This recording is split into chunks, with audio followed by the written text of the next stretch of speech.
Assalamualaikum warahmatullahi wabarakatuh. Waalaikumsalam warahmatullahi taala wabarakatuh. Selamat datang Cak Ali. Gimana kabarnya? Alhamdulillah sehat. Dan selamat datang juga Cak Tamam. Gimana kabarnya? Alhamdulillah masih seperti yang dulu. Seperti yang Apakah ada kenangan-kenangan yang gimana? Enggak, tetap sama. Intinya sama seperti yang dulu. Saya masih seperti yang dulu. bedanya sekarang lampunya agak gundul. Ya, terima kasih karena sudah memenuhi undangan kami. Meskipun ini hanya bacaan Quran biasa, tetapi nanti kita akan sedikit membahas tentang keaswajan.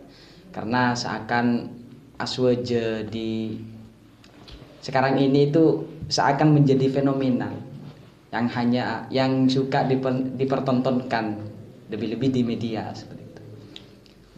Semuanya rebutan aswaja. Rebutan aswaja. Saya paling aswaja. Jadi paradoks. Dan aswaja saya yang paling benar, kan biasanya seperti itu. Klaim. Itu kan klaim sepihak. Biasa. Manusiawi kok. Manusiawi kok.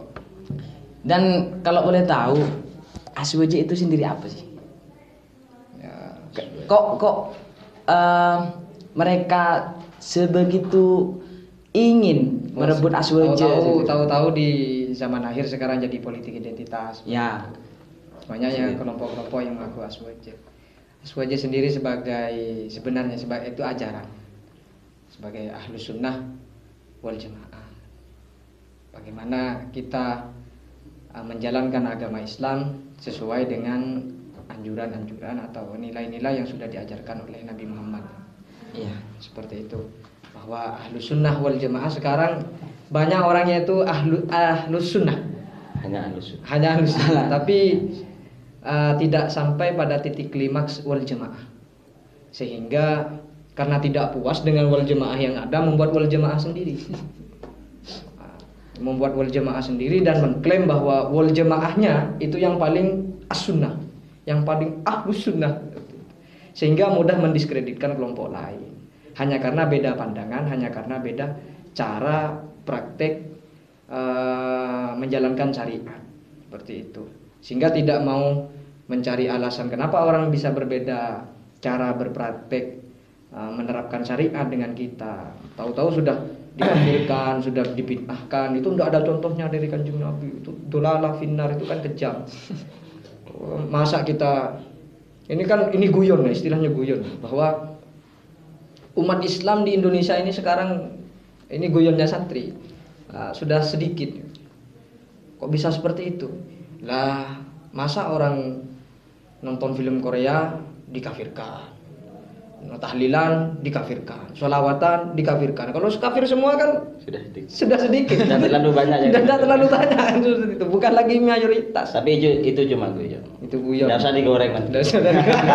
Karena takutnya nanti kalau di publik itu nasibnya beda. Ya enggak, takut ada mereka yang biasanya kan usil. Kalau yang itu kan biasanya kekurangan bahan. Jadi meskipun itu sudah tidak layak, itu ya terpaksa digoreng. Landasannya itu ya tidak suka. Dan tidak sukanya itu di atas namakan agama. Nah, itu ahlus sunnah. Pemerkosaan agama. Berarti agama bisa diperkosa juga. Pemahaman. Agama itu paling nilai-nilai. Agama itu objek paling kecil untuk diperkosa. Makanya semuanya yang berkedok agama. Sampai tidak usah jauh-jauh.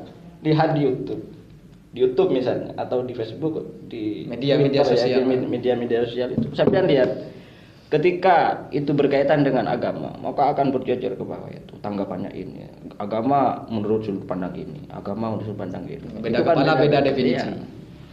Dan sebenarnya kalau mau berbicara aswaja itu sebenarnya adalah sebuah lingkaran. Bisa dikatakan itu sebuah gerakan agar bagaimana kita dalam berislam itu tidak tercerabut dari nilai-nilai yang diajarkan oleh Rasulullah. Itu sebenarnya aswaja. Kita lihat dari sejarahnya, bagaimana aswaja itu muncul. Itu kan bukan di zaman Rasulullah. Rasulullah hanya memberikan kriterianya bahwa al-jamaah itu adalah mereka yang mengikuti ma'ana alaihi washabi. Lalu setelah Rasulullah wafat, ada konflik politik di internal umat Islam. Itu kemudian melahirkan beberapa sekte yang awalnya itu hanya membahas politik lalu merembet ke akidah. Lalu lahirlah kelompok yang berada di poros tengah. Ketika ada Syiah dan Khawarij lahirlah kelompok yang berada di kelompok tengah, yaitu Ahlus Sunnah wal Jamaah yang tetap pada koridor atau nilai-nilai yang diajarkan oleh Rasulullah. Dan itu sebenarnya sudah benar. Kalau di Indonesia sendiri itu sudah Ahlus Sunnah semua. Artinya masih tetap memegang nilai-nilai yang diajarkan oleh Rasulullah, mayoritas. Tapi nanti problemnya itu ada di wal jamaahnya. Kita terlalu banyak wal jamaah. Makanya katanya Gus Baha, jika memang ada kelompok-kelompok atau organisasi misalnya itu mau mengatakan mau mengumpulkan umat Islam, kenapa mereka membuat kubu sendiri? Itu kan sama saja dengan memecahkan. Kenapa tidak masuk pada NU atau Muhammadiyah? Itu kan sudah ada. Jadi sebenarnya wadah yang sudah kadung ada, kecelakaan terlanjur ada. Itu malah itu lebih kepada Ahlus Sunnah wal Jamaah sesuai selera saya. Ditambah. Oh iya, Ahlus Sunnah wal Jamaah ala KW ya. ala saya. ala ini, ala kelompok ini, kelompok itu gitu. Jadi sudah bersifat subjektif, bukan objektif. Sebenarnya kan aswaja itu objektif. Jadi tahu-tahu sekarang nilai fastabiqul khairat itu diganti menjadi fastabiqul haq, bahwa kelompok saya yang paling benar gitu. Kelompok lain itu ya benar tapi tidak terlalu benar. Sehingga mudah itu yang saya sampaikan tadi, bahwa mudah mendiskreditkan kelompok lain. Mereka siapa itu? Yang suka kepling-kepling surga. Intinya nilai itulah. Panitia neraka. Panitia. Bukan panitia hari kiamat. Tapi Cak, hak itu kan lebih manis gitu. Kenapa kok masih harus ada al-khairatnya gitu? Kan kalau kita berbicara tentang aswaja, itu kan keduanya itu bisa saya tarik kesimpulan barusan, keduanya itu harus ada kan gitu. Fastabiqul haq sama fastabiqul khairat. Iya. Sebenarnya ilustrasinya itu sederhana. Kemarin waktu tentang 2015 ke bawah, itu kan yang paling gencar diserang itu kebangsaan. Jadi ada narasi yang seolah-olah membenturkan, kamu milih mana antara agama dan negara? Iya, sempat kemarin. Itu kan sebenarnya membenturkan sesuatu yang tidak berbenturan. Lah itu sebenarnya pertanyaan jebakan. Artinya ketika ada saya lebih pada fastabiqul haq, saya lebih pada fastabiqul khairat. Itu kan fastabiqul haq dan fastabiqul khairat itu adalah satu kesatuan yang tidak bisa dipisahkan. Ya, kita harus fastabiqul haq dulu, baru nanti fastabiqul khairat. Artinya dari segi ideologi, dari segi keyakinan kita harus mapan, harus kokoh, lalu kita pahami nilai hak itu seperti apa, lalu bagaimana membangun nilai fastabiqul khairat, nilai kebaikan. Bahwa seperti sholat itu kan sebuah nilai hak untuk setiap muslim, bahwa itu ya kewajiban adalah barang hak. Ya, barang hak kan, kewajiban itu ya barang hak, bahwa sholat itu ya wajib untuk setiap umat Islam. Lalu bagaimana kita membangun kebaikan, menyuarakan, bagaimana mendakwahkan, karena tidak semuanya orang Islam itu kan sholat. Karena pasti ada yang ya, dalam tanda kutip ya agak nakal lah. belum lam tasil bi akhirihi syai'un. Jadi ya bagaimana kita mendakwahkan itu kepada saudara-saudara kita yang memang belum sampai pada nilai-nilai seperti itu. Kalau kita kan mulai dari dulu, bahkan mulai dari kecil kita sudah dididik. Oh, kalau tidak sholat jangan dipukul. Apalagi ya tambah sekarang kita mondok, artinya kita tahu. Lalu ilmu yang kita peroleh, bagaimana nantinya kita bisa mengaplikasikan apa yang kita sudah peroleh dari pesantren atau lembaga pendidikan di tengah-tengah masyarakat kita sesuai dengan kebutuhannya, bukan ini harus seperti ini, bukan sesuai selera kita, harus diseragamkan seperti ini. Kalau misalnya misi kenabian itu hanya untuk menghabisi orang-orang yang tidak iman kepada Allah Subhanahu wa taala, mestinya Nabi Muhammad tidak berteman dengan malaikat Jibril, tidak menjalin kemitraan dengan malaikat Jibril. Kan kadang tujuan mereka baik loh, ikut Nabi Muhammad gitu. Jadi maksud saya itu kalau hanya tugas kenabian itu menghabisi orang-orang yang tidak menyembah Allah Subhanahu wa taala, mestinya Nabi Muhammad menjalin kemitraan dengan malaikat Israel. Tidak iman langsung dibunuh saja. Itu kan selesai. Langsung kontrol habis. Kayak umatnya Nabi Nuh itu. Iya. Kalau Nabi Muhammad itu mau. Tapi ya beliau bahwa Islam ini istilahnya kita present of continuous tense. Akan Islam ini kan berkembang, menyebar luas pasca beliau wafat. Artinya Islam ini akan dibawa oleh orang-orang yang memang benar-benar oleh Allah Subhanahu wa taala itu ya sudah dipilih. Karena kalau di sini tuh kan enak, pesantren-pesantren kan banyak. Kalau di Inggris saja kita perlu mengapresiasi kepada salah satu pemain sepak bola, Muhammad Salah. Iya. Itu banyak sekali supporter Liverpool itu masuk Islam gara-gara Muhammad Salah. Atau juga itu ada pegulat Habib Nurmagomedov.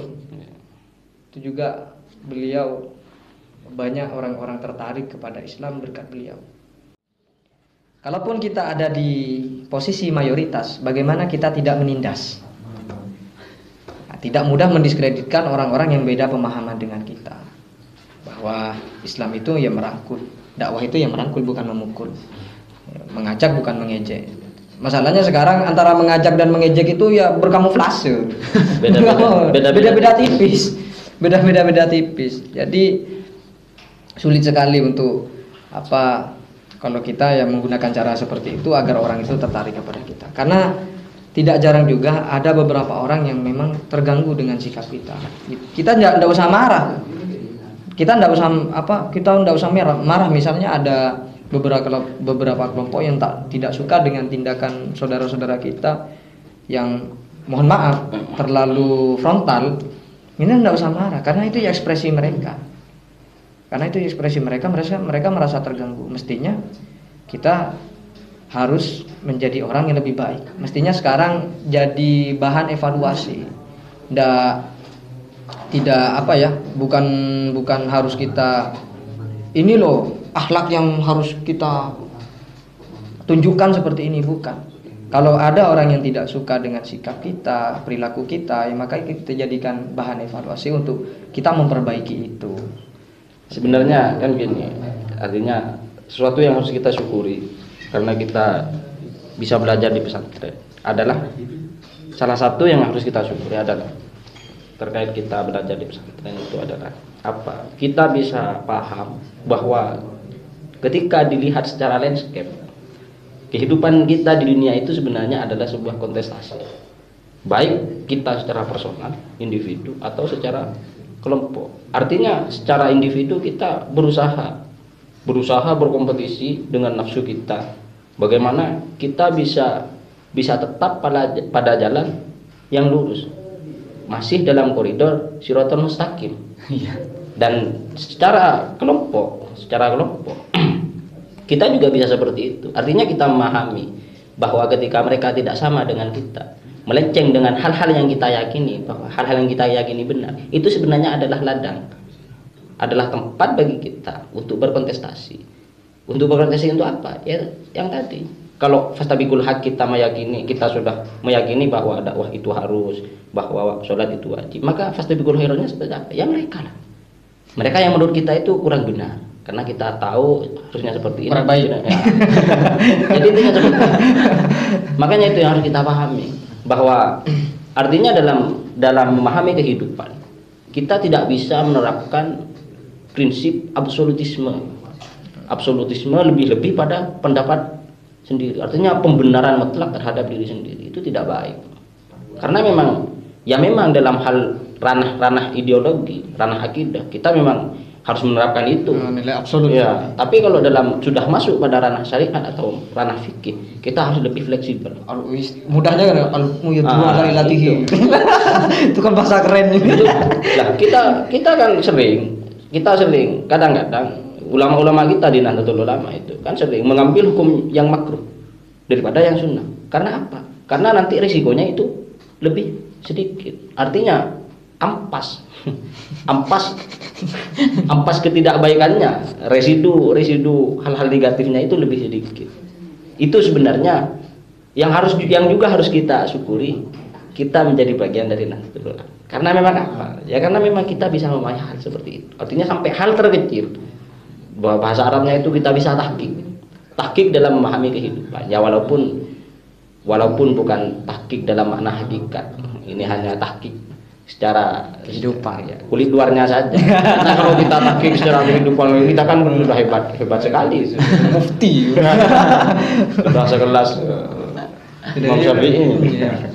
Jadi jangan sampai kita sendiri bahwa nilai toleransi, nilai moderat, nilai tawazun, seimbang, juga nilai-nilai keadilan itu harus kita perjuangkan sekuat dan semampu kita.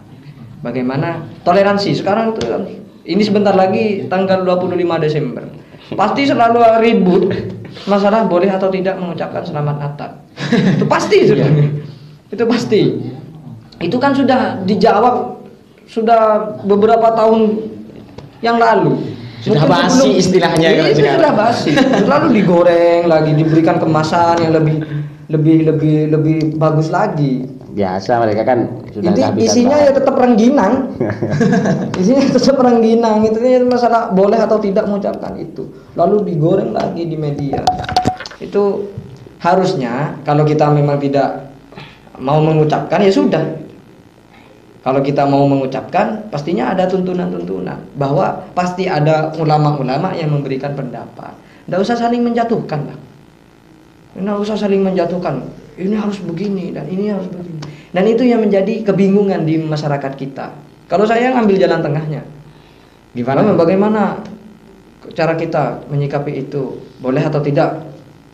Saya tanya, kamu punya teman Kristen atau tidak? Ya enggak punya ya, so enggak usah. Kontribusi kamu mengucapkan selamat Natal itu apa nih? Karena enggak punya teman Kristen, ya udah diam, enggak usah. Kalaupun punya ya enggak apa-apa ngucapin itu lah. Nah, lagi pula enggak berpengaruh juga kan? Katanya Gus Muafik, orang yang punya di HP-nya ini kartu Telkomsel, lalu masuk ke towernya SL, itu tidak langsung berubah, jaringannya langsung berubah. Telkomsel tidak langsung dari Telkomsel langsung berubah ke XL, enggak. Nah, analoginya seperti itu. Enggak mungkin kalau misalnya antara Real Madrid dan Barcelona bertanding di Santiago Bernabeu, enggak mungkin Messi itu jadi pemainnya Madrid, tetap pemainnya Barcelona kan seperti itu. Jadi kalaupun itu tidak diperbolehkan, ya artinya dengan koridor-koridor yang enggak usah menjatuhkan pendapat yang memperbolehkan itu. Seperti itu, enggak usah saling sikut-sikutan. Itu kan jadi problem di umat kita. Itu menimbulkan kebingungan. Kadang-kadang kan yang ribut itu di bawah. Dan di bawah itu sebenarnya bukan dalam rangka fastabiqul khairat atau Iya, tapi untuk gagah-gagahan. Gagah-gagahan. Untuk eksistensi, butuh eksistensi pribadi. Bahwa ini loh. Mondok ndak mondok dia mah ngajinya di YouTube 1-2 menit, 3 menit.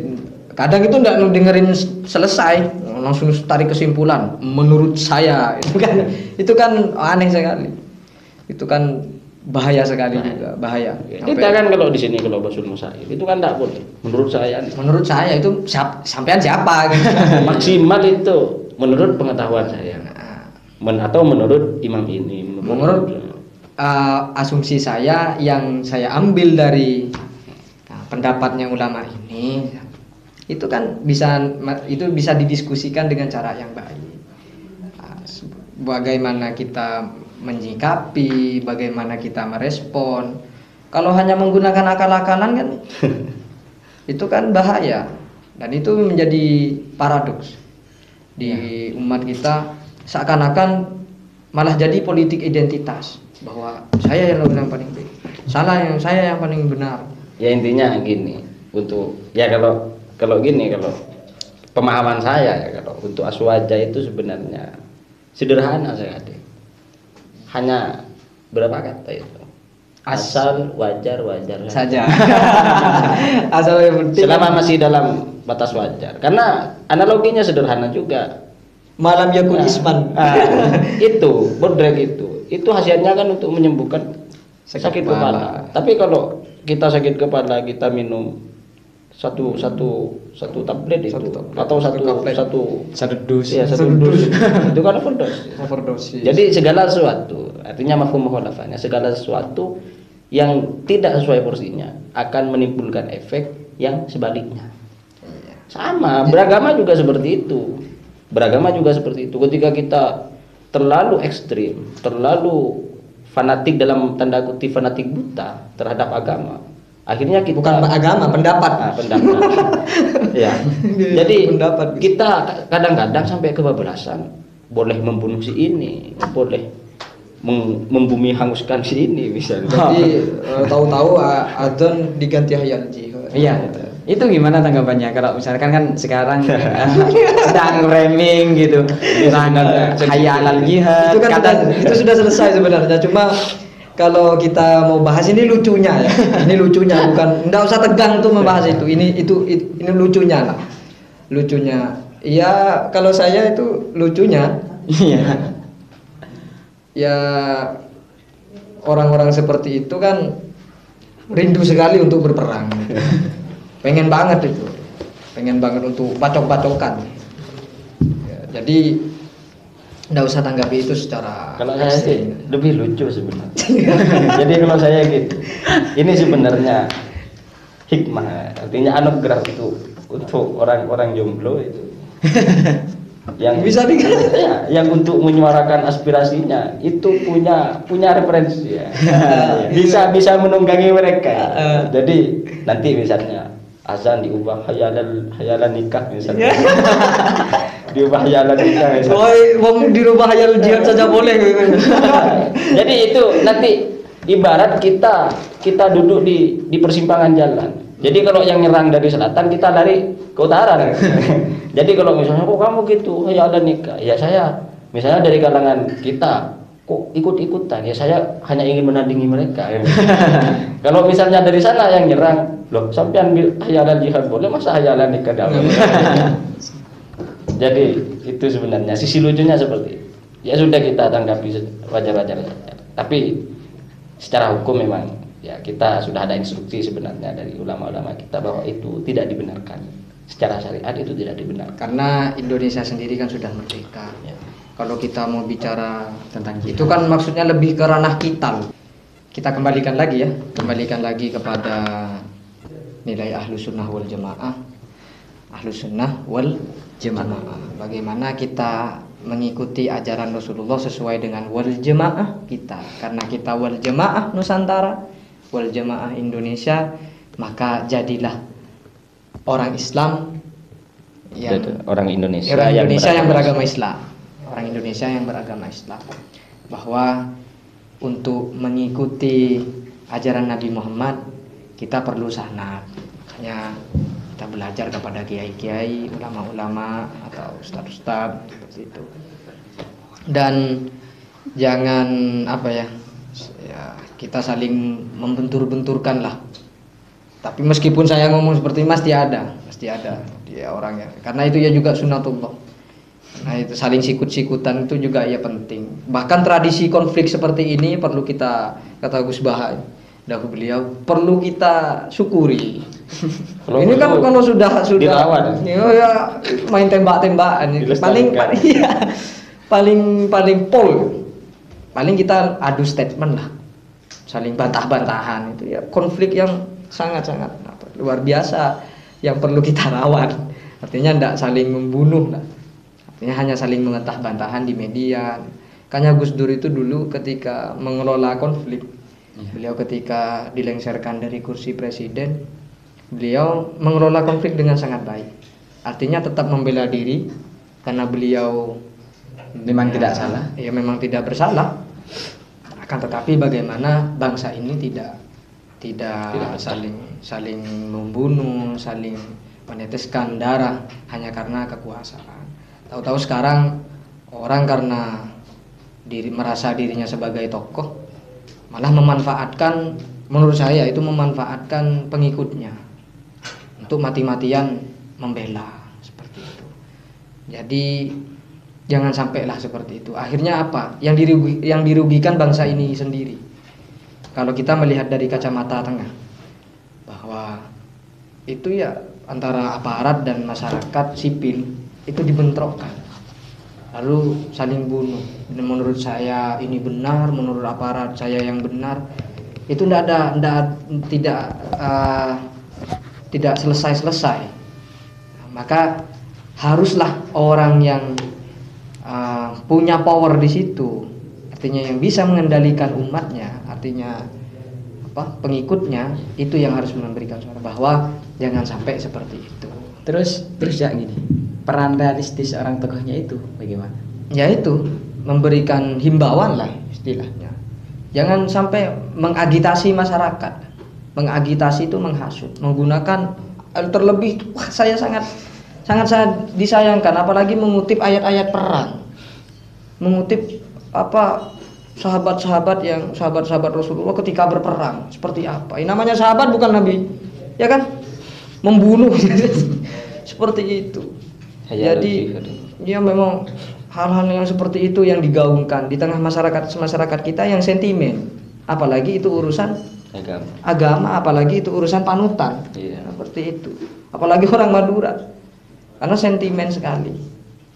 Jadi bersikaplah agar kalau memangnya harus diperjuangkan, ya diperjuangkan sesuai mekanisme hukum. Jangan sampai kita memanfaatkan diri sebagai orang yang posisi kita seperti itu.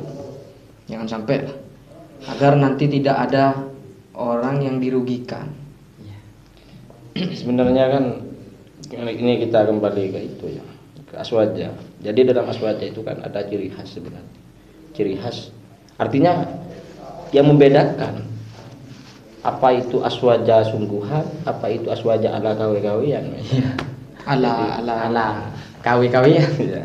Jadi sebenarnya itu ada nilai-nilai yang ada konsep atau cara berpikir, konstruk berpikir itu yang hanya dimiliki oleh kelompok aswaja. Sebagaimana kita ketahui bahwa itu ada tawassul, itu moderat, artinya tidak berlebihan. Itu ada tawazun, itu seimbang. Ada tasamuh, toleran. Ada ta'adul, itu saling berkeadilan. Intinya sama-sama adil gitu. Dalam bersikap itu adil. Jadi kalau sebenarnya itu dipahami,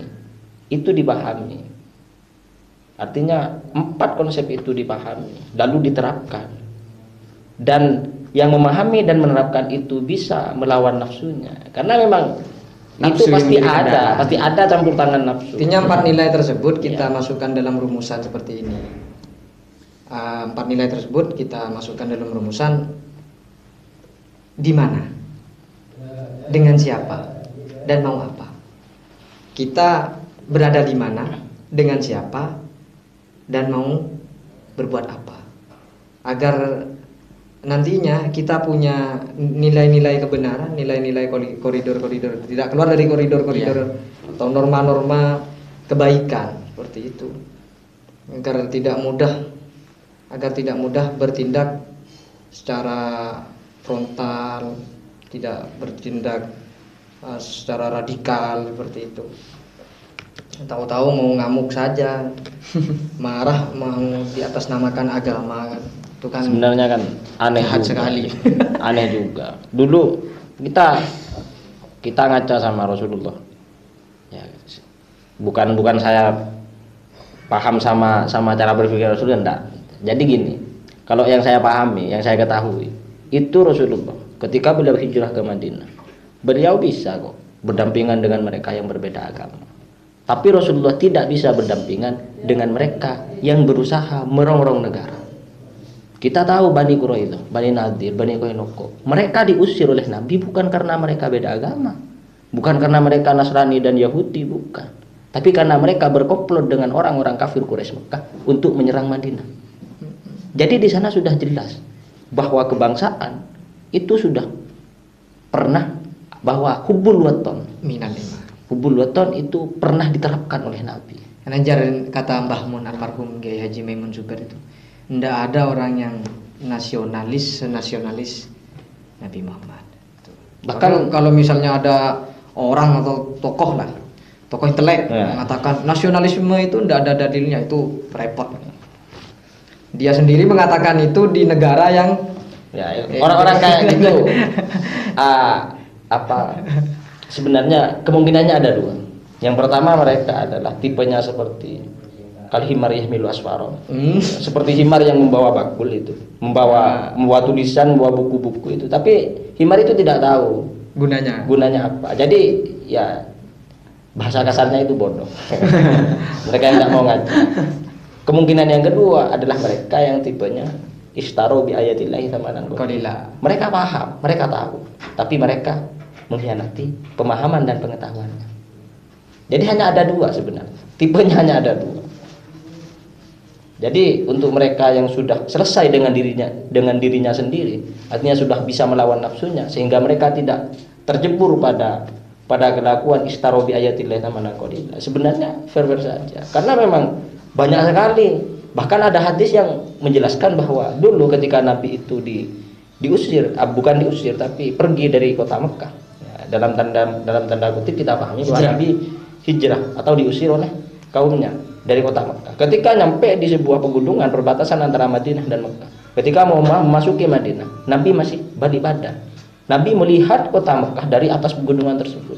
Lalu Nabi berkata kepada kota sembari berkaca-kaca. Hadis ini diriwayatkan oleh Ibnu Abbas. Nabi berkata, "Ma'at yabaki min baldatin wa habbaki ilayya. Walaula anna qaumi akhrajuni minki ma masakantu ghairak." Artinya, ma'at yabaki min baldatin. Betapa indahnya engkau sebagai sebuah negeri. Sebagai sebuah negeri. Dan aku tidak mencintai negeri selain dirimu, dan tidak ada negeri yang aku cintai melebihi dirimu. Walau anna qaumi akhrajuni, seandainya kaumku tidak mengusirku darimu, akhrajuni minki masakantu ghairak. Aku tidak akan meninggalkanmu, aku tidak akan tinggal di kota selain dirimu. Jadi kita pahami betapa emosionalnya Nabi. Ya, bahkan ketika peristiwa Fathul Makkah, saking senangnya beliau itu kan sampai meminta kunci Ka'bah, saking menggebu-gebunya beliau. Wah, beliau itu sangat mencintai tanah Makkah. Bisa kita analogikan. Contoh yang tadi ya, Nabi ketika berkata seperti itu sama kota Mekah. Itu sebenarnya ya kalau kita tidak bisa memahami secara emosional, kita bisa ngaca sama diri kita sendiri. Kita cinta sama kekasih kita misalnya, namun tidak direstui sama orang tua kita. Lalu kita bilang sama kekasih kita, dengan nostalgia dan ma'ati bagi min imratin. Itu sampai nurun akal-akalan sampean. Betapa indahnya engkau sebagai seorang wanita. Nah, ini dikembalikan lagi. Ini kan ada ilustrasi. Dan aku tidak mencintai wanita selain dirimu. Ya, itu kan kurang lebihnya seperti itu. Artinya ketika kurang lebihnya betapa dilemanya Nabi waktu itu. Nabi di satu sisi Nabi sangat mencintai tanah airnya, kota kelahirannya. Namun di sisi yang lain Nabi harus pergi dari sana. Ya itu kan sama kayak kita. Di satu sisi kita cinta mati, di satu sisi yang lain kita harus nurut sama orang tua kan gitu. Nah, makanya ketika kalau sekarang ada yang mengatakan kamu pilih agama apa negara, saya mau pilih kedua-duanya. Karena kedua-duanya itu tidak bertentangan dan tidak boleh dipertentangkan. Keduanya saling menguatkan dan saling menyatukan. Itu yang karena kita tidak mau itu terjadi pada kita. Dan itu kita tidak mau itu terjadi pada negara kita. Iya, jadi bangsa kita khususnya. Makanya sampai sesama Islam itu saling menyerang hanya karena beda pendapat. Dulu kalau antara Muhammadiyah dan NU kan hanya sebatas kunut tidak kunut. Urusan ibadah saja, tidak sampai sikut-sikutan masalah akidah, mengkafirkan, tidak sampai syirikan. Tapi ya tetap aja itu masyarakat awamnya itu ya masih seperti itu. Tapi dulu itu tidak terlalu ekstrim karena tidak ada media yang seperti sekarang. Bahkan ada kejadian aneh kan? Bukan aneh, sebenarnya itu edukatif. Ketika Mbah Hashim itu sowan ke Jogja, itu Mbah Dahlan itu di masjidnya itu dikasih beduk. Ayo di masjid itu taruh beduk karena nanti mau ada teman saya mau ke sini, dia suka beduk. Nah setelah pada saat itu, setelah itu Mbah Dahlan itu pergi ke Jombang, tamu ke Jombang, lalu oleh Mbah Hashim itu semua ada di masjid disingkirkan dulu, dimasukkan ke tempat yang tidak kelihatan. Nanti akan ada teman saya yang dia tidak suka beduk gitu. Jadi betapa indahnya, betapa romantisnya cara beragama seperti itu. Makanya toleransi itu setuju atau tidak setuju. Bagaimana kita bersikap kalau kita tidak setuju ya tetap Kita mengkritisi itu saja, tidak usah merembet ke hal lain, tidak usah membodoh-bodohkan, tidak usah mengkafir-kafirkan, Caci maki. mencaci maki. Lalu mencaci maki, goblok, dibilang Goblok-goblokan. goblok-goblokan, mencaci maki, menghina-hina, itu kan bukan ajaran. Kalau saling menggobok-gobokkan itu kan Ujaran bukan Ujaran. ujaran. Itu ujaran bukan lagi ajaran. Lalu mengatasnamakan karena ini seorang tokoh, ya. wah ini loh tokoh panutan saya, ini siapa itu. Jadi yang diikuti tokohnya itu siapa? Pun Nabi tidak pernah seperti itu, sahabat pun tidak pernah seperti itu. Itu risiko orang tidak pernah ngaji. Dia tidak tahu bahwa bagaimana membedakan, bagaimana artinya konsep kapan kita, artinya timing yang pas dalam bersami'na wa atokna itu kapan. Mereka tidak paham karena mereka tidak ngaji. Mereka dulu disuruh sekolah mancing kadang-kadang. Ya, karena begini aswaja itu ya, bagaimana kita mengkampanyekan aswaja di tengah-tengah masyarakat kita yang sekarang itu konsumsinya itu sudah media. Dulu kan enak menyampaikan itu di langgar-langgar atau di masjid, musola, majelis taklim dan lain semacamnya. Sekarang masyarakat kita yuk HP hanya langsung belajar kok. Jadi santri-santri itu sudah kehilangan peran. Banyak yang kehilangan peran seperti itu karena media. Untuk itu ya kita sebagai seorang santri, agar ilmu itu dikembalikan lagi kepada ahlinya, bahwa Islam itu tidak harus ngotot terus. Gitu. Makanya Bukan berarti kita menghilangkan nilai ketegasan. Kita tegas terhadap sesuatu yang itu batil. Akan tetapi bagaimana sikap kita? Kita tidak berbuat apa istilahnya itu kasar lah. Kan sekarang kan istilahnya semangat sekali nahi mungkar. Karena itu ta'muruna bil ma'ruf. Karena kebaikan itu sesuatu yang diketahui. Artinya kita harus memberikan cerminan dulu sebagai muslim yang baik, sebagai orang yang baik. Lalu setelah itu kita bisa ta'muruna. Artinya kita bisa mengajak orang lain. Kan tetapi ya tetap kita wa tanhauna 'anil munkar, kita tetap mencegah. Itu sifatnya mencegah loh ya. Bukan meniadakan. Kita wa tanhauna 'anil munkar, kita mencegah perkara mungkar, bukan meniadakan. Enggak bisa kalau kita meniadakan orang-orang yang maksiat, enggak bisa. Karena sunnatullah. Sunnatullah. Karena sepertinya saya sampaikan tadi bahwa kemaksiatan itu tetap akan ada, dan itu juga menjadi ladang dakwah kita, dan itu juga menjadi ruang gerak kita, ruang harokah kita, dan itu menjadi pembelajaran juga untuk kita dalam rangka kontestasi kehidupan hidup. Nggak bisa kita harus, misalnya orang yang mabuk-mabukan itu ya harus kita habisi, nggak bisa. Jadi sudah biasa. Kita bisa dihabisi di sini, tapi di daerah lain masih ada. Bisa-bisa kalau kita ngotor seperti itu, kita nanti Allah itu tersinggung. Merasa Wong Allah saja itu mengamini adanya perbedaan, masa mau kita seragamkan? Kalau Allah tersinggung itu gimana kan gitu. Ini hanya goyonan santri. Tidak perlu ditanggapi secara serius. Tapi nanti kalau di publik nasibnya bisa beda. Makanya gini, karena sekarang konsumsi, artinya konsumen kita itu sudah bukan di langgar-langgar di majelis atau di majelis taklim itu. Semuanya ada di media. Maka kita sebagai santri, jika masa kita sudah pindah ke sana, ya kita juga harus pindah ke sana. Saatnya santri turun gunung.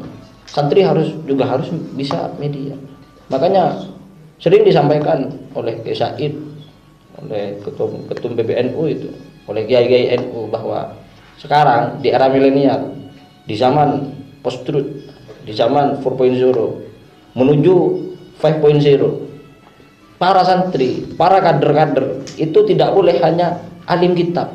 Kita sebagai santri, alim kitab harus, itu sudah bukan wajar, tapi sudah sebuah kewajiban. Karena masa santri tidak alim kitab kan seperti itu. Tapi ada sebenarnya tambahan tugas untuk kita. Agar apa? Agar kita juga bisa memahami di sana. Karena memang semuanya kan dunia menuntut seperti itu. Kita mau membendung perkembangan zaman yang sangat pesat seperti ini, kan tidak bisa. Ya solusinya itu kita pahami. Kita juga harus bisa berkontestasi di sana. Jadi ladang amar ma'ruf nahi mungkar kita itu agak bergeser ke sana nanti. Orang nahi mungkar aja untuk menyuruh anak kecil sholat itu kan harus diperingatkan dulu ya, dan dilatih sejak kecil, dibawa ke masjid itu kan. Nggak harus dipukul, langsung dipukul kan. Kalau langsung dipukul itu kan, kalau misalnya ada yang berperilaku maksiat langsung dipukul, langsung itu kan kacau. Itu kan kacau sekali. Jadi ya sistemnya tetap bil hikmah. Kita memberikan teladan. Artinya menggiring tanpa mereka menyadari. Ya istilahnya itu kalau kita ilustrasikan pada hal yang agak kasar itu membunuh tanpa menyentuh. Jadi ya bil hikmah maksudnya bil hikmah ya kayak gitu. Kita berikan teladan. Ayo nak ke masjid. Nanti pulang dari masjid. Jangan ditakut-takuti kalau kamu balon, tidak sholat masuk neraka. Sholatlah bersama saya. Agar kita sama-sama ke surga gitu. Ya kita kasih stimulus saja sebenarnya. Kita ya bahasa romantisnya itu sentuhlah dia tepat di hatinya gitu. Ya istilah Islam, bagaimana Islam itu bisa diterima, dan kita ini cara kita loh. Ini kan kita diskusikan ringan, ketawa-ketawa seperti ini. Hadirkanlah kembali di tengah-tengah masyarakat kita cara mendiskusikan sesuatu itu tidak tegang. Meskipun ya gitu beda. Karena beda kepala pasti beda definisi. Tapi bukan berarti perbedaan tersebut menjadi alasan untuk kita saling menjatuhkan seperti itu. Akan ya kita hari ini hanya saling belajar saja. Kalau perbedaan itu sebenarnya perlu juga. Musik itu tidak akan enak didengar kalau tidak ada. alatnya itu tidak beda. Hidup juga tidak akan beragam kalau semuanya sama. Jadi harus, sebenarnya harus pakai jubah semua. Misalnya seperti sekarang saya berjenggot seperti ini bukan berarti ini ikut Rasulullah, karena memang tidak sempat untuk mencukur. Dan karena memang tua juga memang. Enggak, ini memang tidak sempat nyukur. Kalau itu kan kalau saya pribadi itu kan kalau pakai jenggot itu kan aneh, enggak pas. Hanya kembali lagi kepada wal jamaah kita, karena ketika Wali Songo dulu, para kiai-kiai kita, ulama-ulama kita datang ke Nusantara ini, kita tidak lagi berdebat, tidak lagi mempermasalahkan simbol-simbol yang tidak bisa dilakukan oleh orang Indonesia atau masyarakat Nusantara. Artinya kita menyuarakan agama Islam sesuai dengan wadah yang sudah ada, wadah Nusantara. Karena kita ini bangsa yang luar biasa. Karena dulu negara Hindu terbesar kan di sini.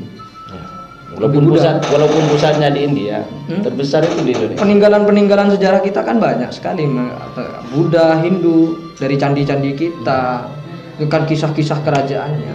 Sekarang menjadi negara Islam yang besar kan seperti itu. Pasti ada sebuah strategi khusus dari kiai-kiai kita. Bagaimana antara budaya itu dikawinkan dengan agama, diasimilasikan. Nah, itu menjadi senjata yang paling ampuh untuk mendakwakan akulturasi budaya.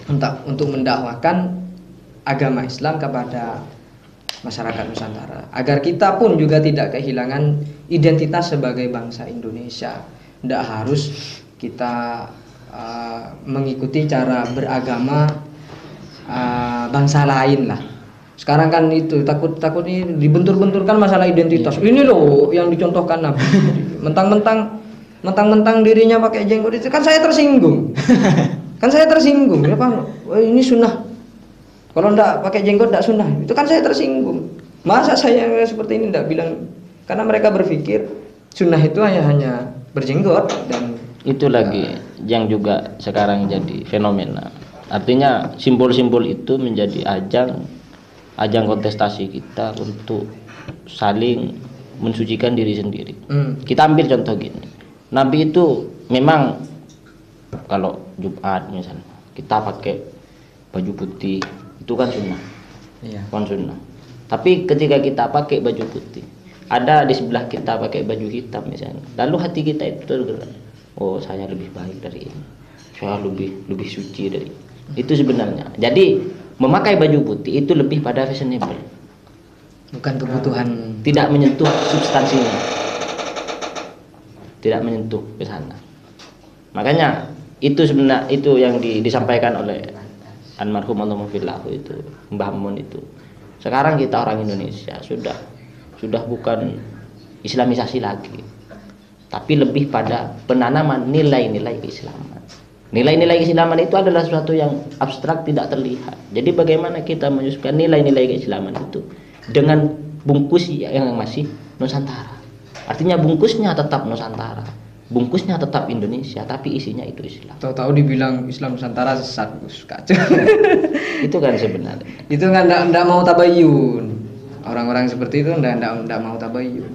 Nah, Ya. sekarang yang itu masih saja itu digaungkan. Daunnya Imam Syafi'i itu Ya, itu kan sebenarnya Wah, gitu. wah itu sebenarnya. itu sudah saya sendiri mulai dari tahun 2018 pasca salah satu pengurus Nahdlatul Ulama cabang istimewa Gus Nadir Sahusen itu memberikan tulisan. Ya saya sudah tahu mulai dari tahun 2018, masih saja sekarang orang terjebak itu. Kalau saya nemu kayak gitu misalnya di Menemukan. Facebook, saya tanya itu ada di kitab mana? Saya mau beli kitabnya. Rata-rata orang itu kan, oh saya dapat dari ini. Jadi kalau kita mendapatkan sesuatu yang itu sifatnya ya, itu terkesan mengagitasi, menghasut, Provokasi. memprovokasi itu kan beda. Itu mengagitasi itu lebih halus. Istilahnya menghasut seperti itu. Harus kita cari kebenarannya. Harus cari kebenarannya. Makanya jangan berakselerasi itu terlalu tinggi, terlalu jauh. Tanyalah kepada orang-orang yang memang mengerti itu. Jangan sampai kita langsung mengkonsumsi itu bulat-bulat. Seperti itu. Takutnya itu keliru. Iya. Nah, itu dipertontonkan. Nah, itu dianggap sebuah dirinya itu sudah menjalankan dakwah, padahal itu sesuatu yang tidak benar. Malah kebalikannya, dia mempertontonkan kebodohannya. Di medianya dibuat status, misalnya di status WA, entah itu status Facebook dan lain semacamnya, dauhnya Imam Syafi'i yang seperti itu. Ya kalau orang yang tahu itu kan diketawain kan. Itu malah mempertontonkan kebodohannya. Bahwa Imam Syafi'i tidak pernah mengatakan seperti itu. Sampai sekarang itu belum ada kejelasannya kan seperti itu. Jadi kita harus hati-hatilah mengkonsumsi sesuatu yang itu sifatnya. Kalau memang itu wajib kita didiskusikan, ya kita diskusikan. Buanglah nilai-nilai yang memang itu tidak sesuai. Nilai-nilai yang baik siapapun saya mengajak semua orang itu untuk hormat kepada siapapun, khususnya yang berkontribusi kepada Islam. Akan tetapi kalau misalnya ada nilai-nilai yang memang tidak baik, ya kita kritisi siapapun itu. Jangan sampai mentang-mentang lah, politik mentang-mentang. Mentang-mentang Ada politik baru. Ya? Iya itu. Mentang-mentang saya anaknya ini, misal. Saya ponakannya ini. Itu kan mentang-mentang. Mentang-mentang cucunya ini. Itu kan politik mentang-mentang kan. Aji mentang-mentang. Aji mentang-mentang. Aji mumpung jadi ini. Jadi kita harus hati-hati juga bahwa jangan sampai kalau memang itu patut dikritisi ya patut dikritisi, karena siapapun pasti kena hitop, itu hukum sosial lah. Ya. Sebelum menutup saya lempar ke Cak Tamam, bagaimana keadaan Aswaja sekarang ini? Keadaan Aswaja sekarang ini gimana? Kan ini Gus, sesuai dengan riset sesuai riset Anda ini. Ya kalau sampean tanya gitu, ya ini hanya pemahaman saya ya. Ya. Saya tidak mewakili siapa-siapa. Ya. Saya tidak mewakili siapa-siapa, saya hanya mewakili diri saja. Sesuai riset. Apalagi mewakili umat Islam itu yang Enggak usah mewakili. Jadi gini, kalau pemahaman saya sebenarnya ada beberapa kalangan yang memang salah paham terhadap Aswaja. Yang salah paham itu tidak terjadi secara alamiah, tapi terjadinya itu memang disalahpahamkan istilahnya. Jadi ada beberapa orang, ada beberapa kalangan di akar rumput yang dibuat salah paham terhadap Aswaja dengan bumbu-bumbu politik, dengan bumbu-bumbu keadaan yang carut marut, memanfaatkan keadaan yang seperti ini, lalu disisupkan narasi-narasi yang sifatnya sensitif, lalu sehingga mereka tercerabut dari nilai-nilai Aswaja itu sendiri. Dan ketepatan itu ada gayung bersambut. Pijakan mereka terkait Aswaja itu tidak terlalu kokoh. Akhirnya mereka disentil sedikit langsung terpancing gitu. Jadi banyak kok sebenarnya kalau saya lihat di media. Kalau saya lihat di media itu banyak sebenarnya. Ya bukan berarti saya sangat memahami Aswaja, tidak. Tapi kalau pemahaman saya banyak yang sudah salah paham atau meninggalkan nilai-nilai Aswaja. Ya memang mereka secara amalia. Makanya sekarang itu harus diperjelas. Bukan hanya amalia. Kalau dulu kita perangnya kan amalia. Tahlil dibid'ahkan, ziarah kubur disirikkan, dikafirkan. Itu kan dulu. Sekarang pemikiran kita. Makanya harus ada pemetaan yang jelas. Bagaimana Aswaja itu secara fikrah, amaliyah dan harokah. Dan itu bisa ditunjang dengan bagaimana masuknya Islam ke Indonesia itu dengan cara apa. Karena itu akan mempengaruhi langkah-langkah kita dalam mendakwahkan Islam. Karena memang kita harus mengikuti jejak salafun saleh. Ya, yang menyebarkan Islam di Indonesia. Tidak bisa kita buat konsep baru, buat metode baru. Tapi bukan salafi itu ya. Ya bukan. Salafi ala kawe-kawian itu. Jadi tidak bisa kita membuat metode baru, tidak bisa. Ya memang bisa, tapi itu tidak akan sukses di masa kita. Iya. Kita ambil contoh saja, seperti perjuangan Mbah Hasyim Asy'ari ketika memperjuangkan kemerdekaan. Itu kan Mbah Hasyim tidak nikmati itu. Tidak bisa nikmati kemerdekaan yang beliau perjuangkan. Tapi kita yang bisa menikmati. Dan itu sebenarnya keikhlasan yang sulit dimiliki oleh manusia. Jadi ditarik ke awal lagi, memang dalam segi berdakwah, dalam segi berkehidupan sosial, dalam segi beragama, kita memang tidak boleh lepas dari nilai-nilai yang memang menjadi barometer daripada Aswaja itu sendiri. Selanjutnya saya lempar ke Cak Ali sebagai penutup. beberapa kata terkait pesan moral, ya istilahnya solusi masalah Aswaja ya, Ahlus Sunnah wal Jamaah. Bagaimana kita kembali lagi kepada nilai-nilai yang sudah dijabarkan di dalam Ahlus Sunnah wal Jamaah itu sendiri. Jangan mudah untuk teragitasi, jangan mudah untuk terprovokasi. Kita harus memfilter setiap apa yang kita ketahui kita itu di media. Tahu-tahu nanti begini Islam mulai lemah. Saring sebelum sharing. Islam mulai lemah. Islam sekarang ini tertindas di rezim ini dan lain semacamnya. Baik-baik saja kan. Kita menjalankan Islam sekarang sedang baik-baik saja kan. Saya pastikan itu kok. Ya sholat kita tetap ya biasa. Jumatan tidak tertekan. Tidak ada pistol di belakang kita. Itu kan sudah menjabarkan bahwa Islam sedang baik-baik saja di negara kita. Apalagi mengatakan kondisi seperti ini, kondisinya sekarang seperti ini. Rezim sekarang orang itu mudah sekali, apalagi sekarang ya, mudah sekali menyalahkan pemerintah. Akan tetapi ketika ada bantuan khusus dari pemerintah itu antrinya mulai pagi sampai sore. Itu kan lucu. Ya. Tapi tidak apa-apa, itu kita syukuri lah. Masyarakat mulai cerdas. Enggak, bukan cerdas gitu. Itu inkonsistensinya itu. Tidak mulai kritis. Mereka tahu realistis. Idealis full mati bos. Itu istilahnya idealis full mati bos. Artinya mempertahankan idealisme. Rezim begini, Islam mulai begini. Akan tetapi dalam hal-hal tertentu dia lunak kan seperti itu. Pejuang receh. Ya baik, terima kasih Cak Tamam, Cak Ali, terima kasih waktunya. Semoga lain waktu kita bisa mencangkuran lagi. Siap. Terima kasih.